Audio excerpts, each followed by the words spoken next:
Dalam video ini, saya akan menjelaskan mengenai bagaimana cara melakukan one-way ANOVA menggunakan SPSS. Saya akan menggunakan contoh berikut untuk menjelaskan prosedur one-way ANOVA. Seorang peneliti ingin meneliti pengaruh jogging terhadap tingkat kebahagiaan seseorang. Untuk penelitian ini, beliau membagi subjek penelitiannya ke dalam 3 kelompok. Kelompok jarang, kelompok moderat, dan kelompok rutin. Anda bisa melihat frekuensi untuk masing-masing kelompok di sini. Lalu beliau mengukur dan membandingkan tingkat kebahagiaan subjek penelitian tersebut. Nah, untuk tingkat kebahagiaan, beliau menggunakan skala 1 sampai 10. Untuk melakukan ANOVA, yang terpenting adalah Anda pertama sekali mengidentifikasi variabel-variabel penelitian yang Anda hendak teliti. Dalam kasus ini, untuk variabel dependennya, Anda bisa lihat adalah tingkat kebahagiaan. Sementara untuk variabel independen, ini adalah jogging. Dan Anda bisa lihat ada 3 kelompok pada variabel independen ini, kelompok yang jarang, yang moderat, dan rutin. Nah, untuk dapat melakukan ANOVA, variabel dependen harus diukur dalam skala pengukuran kontinu, dan variabel independen Anda harus diukur dalam skala pengukuran kategoris. Nah, untuk data kita, ini kita bisa lakukan ANOVA. Prosedur untuk melakukan ANOVA itu sangat sederhana. Anda cukup menyatakan hipotesis, kemudian lakukan uji asumsi, kemudian lakukan ANOVA. Untuk uji asumsi, nanti kita akan melakukan pengecekan outlier, kemudian uji normalitas distribusi, dan uji homogenitas varians. Saya akan membuka data yang sudah saya persiapkan. Jadi, data jogging dan kebahagiaan ini bisa Anda download pada link yang tersedia di bawah video ini. Nah, saya sudah mempersiapkan file ini. Ada 2 variabel, satu variabel jogging dan satu variabel kebahagiaan. Untuk variabel jogging ada 3 kelompok, kelompok 1, kelompok 2, dan kelompok 3. Nah, di sini pada bagian value label saya sudah melabel bahwa 1 itu adalah jarang, moderat, 2 itu adalah moderat, dan 3 adalah rutin. Sekarang saya akan kembali lagi ke presentasi tadi. Langkah pertama yang harus Anda lakukan untuk melakukan uji ANOVA adalah menyatakan hipotesis. Ketika kita menyatakan hipotesis, biasanya dalam bentuk hipotesis alternatif, yaitu H1, dan hipotesis nul. Nah, kita kembali lagi ke contoh tadi. Dari contoh kita, kalau kita formulasikan, maka hipotesis alternatifnya adalah sebagai berikut. Terdapat perbedaan dalam tingkat kebahagiaan berdasarkan intensitas jogging. Nah, biasanya untuk hipotesis nul, Anda cukup menambahkan kata tidak atau kebalikan dari hipotesis alternatif. Jadi, saya membuat di sini tidak terdapat perbedaan dalam tingkat kebahagiaan berdasarkan intensitas jogging. Nah, langkah kedua yang harus Anda lakukan setelah menyatakan hipotesis adalah melakukan uji asumsi. Kita akan melakukan 3 uji asumsi. 1 outliers, kemudian yang kedua uji normalitas distribusi, dan ketiga adalah homogenitas varians. Saya akan kembali lagi ke data yang sudah saya persiapkan. Nah, untuk melakukan uji asumsi cukup ke bagian deskripsi ya. Jadi klik analyze descriptive statistics, kemudian klik explore. Dari sana, Anda masukkan frekuensi jogging atau variabel independen Anda ke factor list, kemudian masukkan variabel dependent Anda ke dependent list. Kemudian pilih pada bagian statistik, pilih outlier. Kemudian continue. Kemudian pada bagian plot, ini tidak perlu dicek, ini uncheck. Anda klik bagian normality plot with test, ini nanti untuk menguji normalitas. Kemudian di sini Anda bisa baca ada tulisan spread versus level with Levene's test. Ini nanti Anda akan gunakan untuk uji homogenitas varians. Klik pada bagian untransform. Jadi saya sekali lagi, tadi bagian stem dan leaf Anda tidak perlukan, jadi uncheck saja. Kemudian pada bagian normality plots with test atau plot normalitas dengan uji-uji ya, klik di sini. Kemudian klik pada bagian untransform. Continue. Kemudian klik OK. Nah, nantinya Anda akan mendapatkan beberapa hasil di sini. Saya akan langsung, karena uji yang pertama yang kita lakukan adalah uji outlier, saya akan langsung menuju ke box plot. Kita akan menggunakan box plot untuk menentukan ada tidaknya outlier. Anda cukup klik pada bagian panel sebelah kiri di sini, kemudian mungkin scroll sedikit ke bawah. Nah, ini box plot kita. Apabila ada outlier, Anda akan melihat lambang bulatan atau bintang dengan angka di atas atau di bawah dari masing-masing box plot yang tampak di sini. Nah, pada kasus ini tidak terlihat adanya box plot. Itu artinya dari data kita tidak terdapat outlier. Nah, saya sudah mempersiapkan slide yang menampilkan hasil tersebut. Jadi, kata-kata yang Anda bisa tuliskan untuk laporan hasil adalah kira-kira seperti ini. Dari inspeksi visual box plot, tidak didapati adanya outliers. Sekarang, kita akan mengecek hasil uji normalitas. Ada beberapa cara untuk mengecek hasil uji normalitas. Dalam kasus ini, saya memilih hasil uji normalitas menggunakan Shapiro-Wilk, dan itu sudah dilakukan tadi sekaligus. Nah, Anda cukup klik pada bagian test of normality di sini. Nah, di sini ya. Nah, saya akan pindahkan ini ke PowerPoint saya. Kira-kira seperti ini. Anda bisa menggunakan Kolmogorov-Smirnov atau Shapiro-Wilk, tapi dalam kasus ini saya memilih menggunakan Shapiro-Wilk. Jadi saya sengaja tutupi ini supaya tidak mengganggu konsentrasi. Nah, untuk Shapiro-Wilk, perhatikan kolom SIG di sebelah kanan. Ya.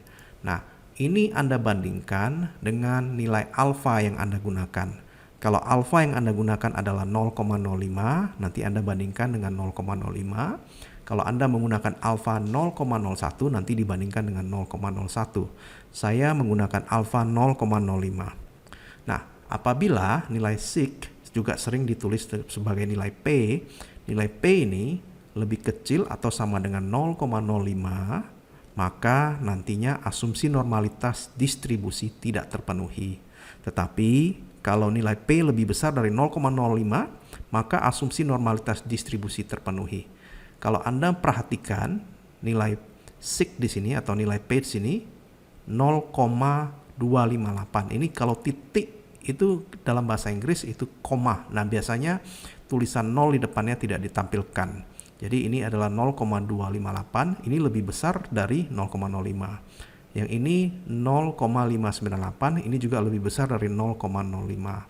Yang ini 0,620, ini juga lebih besar dari 0,05. Artinya, asumsi normalitas distribusi untuk data kita ini terpenuhi. Nah, Anda bisa melaporkan sebagai berikut.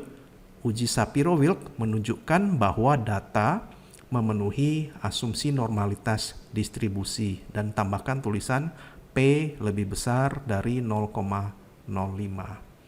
Yang ketiga adalah uji homogenitas varians. Di bawah dari tabel test of normality ada tabel test of homogeneity of variance. Anda bisa lihat di sini ada tulisan kata Levene. Ini adalah tabel yang akan kita gunakan. Saya sudah mempersiapkan slide-nya untuk membantu menjelaskan. Nah, pada tabel ini sama seperti tabel sebelumnya, Anda cukup perhatikan bagian SIG-nya, ya, terutama bagian based on mean SIG di sini, ya. Nah, ini nanti Anda akan lagi-lagi bandingkan dengan nilai alfa Anda. Bila P lebih kecil atau sama dengan 0,05, asumsi homogenitas varians tidak terpenuhi, dan sebaliknya, bila P lebih besar dari 0,05, maka asumsi homogenitas varians terpenuhi. Di sini tertulis titik 969. Itu artinya 0,969 dan itu lebih besar dari 0,05. Jadi asumsi homogenitas varians terpenuhi. Nah, untuk asumsi homogenitas varians, apabila terpenuhi, nantinya kita akan menggunakan uji Tukey pada post hoc yang akan saya tunjukkan pada bagian-bagian berikutnya. Untuk bagian ini, Anda bisa melaporkan seperti ini. Jadi uji Levin menunjukkan bahwa data memenuhi asumsi homogenitas varians. Anda bisa tambahkan kata P lebih besar dari 0,05. Nah, setelah Anda melakukan uji asumsi, dari uji asumsi kita sebelumnya tadi ya, untuk uji outlier, menunjukkan tidak ada outlier, kemudian uji normalitas juga uji asumsinya terpenuhi ya. Kemudian pada uji homogenitas varians asumsinya juga terpenuhi, maka kita bisa bergerak ke ANOVA. Apabila apabila ini tidak terpenuhi, maka Anda harus menggunakan uji yang lain ya. Nah, untuk ANOVA saya akan tunjukkan data kita. Saya akan kembali ke data kita sekali lagi. Sekarang saya akan menunjukkan bagaimana melakukan analisis ANOVA.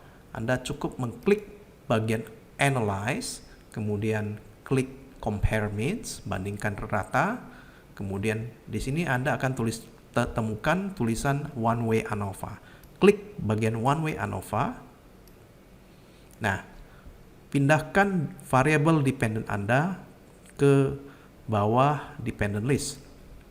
Kemudian pindahkan variable independent Anda ke bagian factor.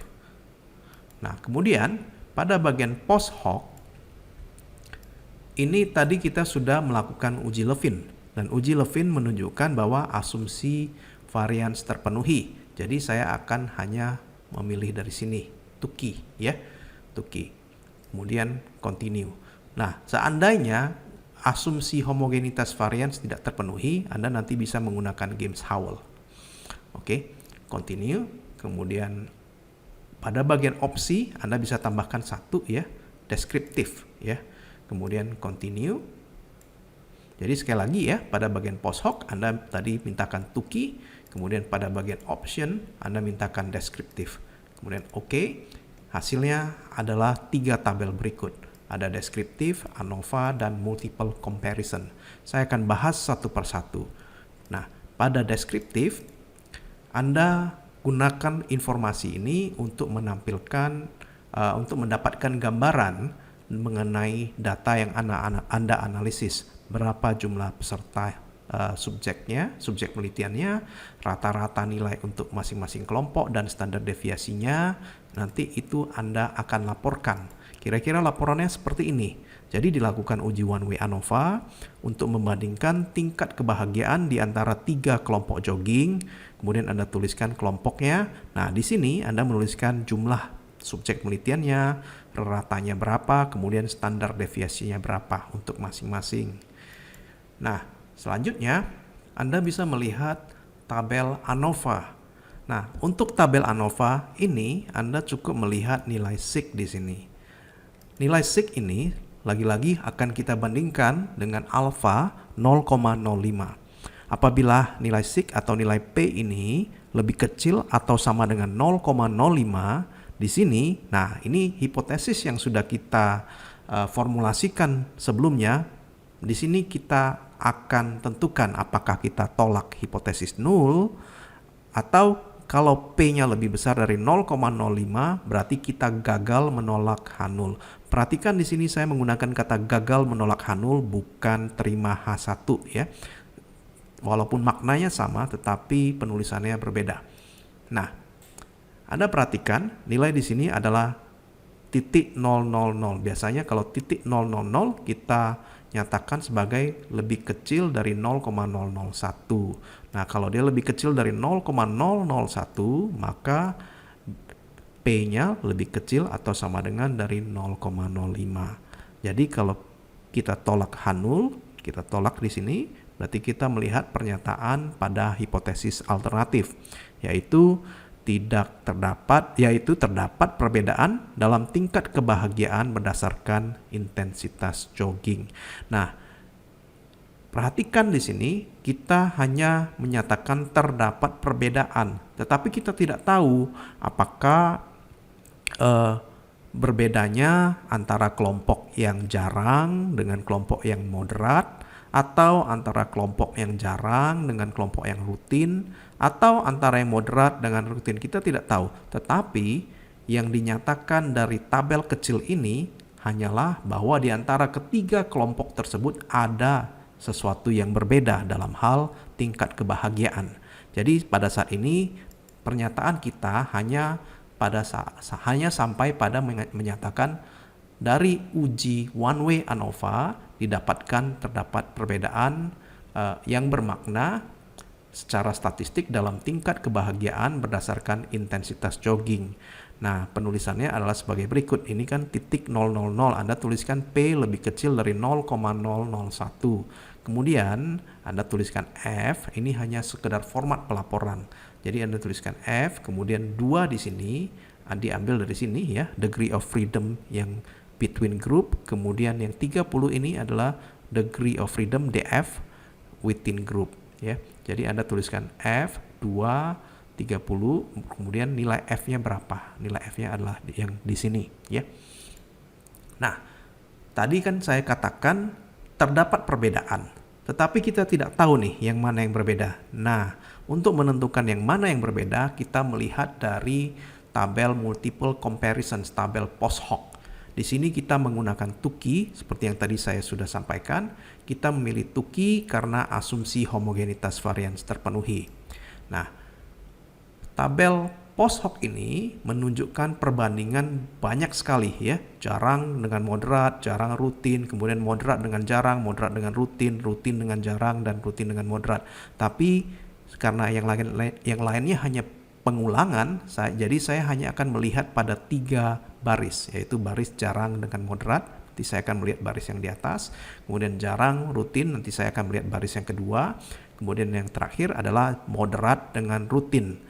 Saya akan melihat baris yang keempat ini ya, 1, 2, 3, 4 ya, baris yang keempat. Nah, sekarang kita bisa mulai melaporkan hasilnya. Untuk melaporkan hasil, Anda hanya cukup perhatikan bagian SIG, dan nanti Anda tambahkan informasi dari bagian confidence interval. Nah, kira-kira seperti ini. Untuk kelompok yang jarang dan moderat, terdapat perbedaan yang bermakna secara statistik antara kelompok yang jarang dan moderat, jarang jogging dengan yang jogging secara moderat. Kemudian di sini nilainya adalah titik 000, maka saya tuliskan P lebih kecil dari 0,001. Kemudian untuk confidence interval Anda tinggal pindahkan saja. Di sini minus 4,68, yang satu lagi minus 2,32. Anda tinggal pindahkan kemari. Dan dengan cara yang sama, Anda juga tuliskan dari analisis post hoc itu terdapat perbedaan yang bermakna secara statistik antara kelompok yang jarang jogging dengan yang rutin jogging. Di sini ya, yang jarang dengan yang rutin. Kemudian Anda tuliskan nilai P-nya sekali lagi. Di sini titik 000. Saya tuliskan di sini 0, lebih kecil dari 0,001. Kemudian Anda masukkan nilai dari confidence intervalnya di dalam kurung di sini. Ya. Nah, yang terakhir saya membandingkan kelompok moderat dengan rutin. Ya. Jadi tadi kita membandingkan yang jarang dengan moderat, kemudian jarang dengan rutin, dan kemudian kita bandingkan moderat dengan rutin. Nah, untuk kelompok yang moderat dengan rutin, hasilnya sedikit berbeda dari kelompok yang sebelumnya. Di sini kita dapati bahwa nilai SIG-nya ini lebih besar dari 0,05. Maka kita nyatakan tidak terdapat perbedaan yang bermakna secara statistik antara kelompok yang dibandingkan. Jadi dalam hal ini kelompok jogging secara moderat dengan yang rutin jogging. P-nya di sini Anda tuliskan langsung nilainya seberapa besar. Di sini tertulis titik 979, Anda tuliskan P sama dengan 0,979. Kemudian masukkan confidence intervalnya berapa, masukkan di sini. Nah, itu sudah selesai. Langkah terakhir hanya tinggal mengumpulkan laporan-laporan Anda sebelumnya, ya, kesimpulan-kesimpulan kecil yang Anda tuliskan.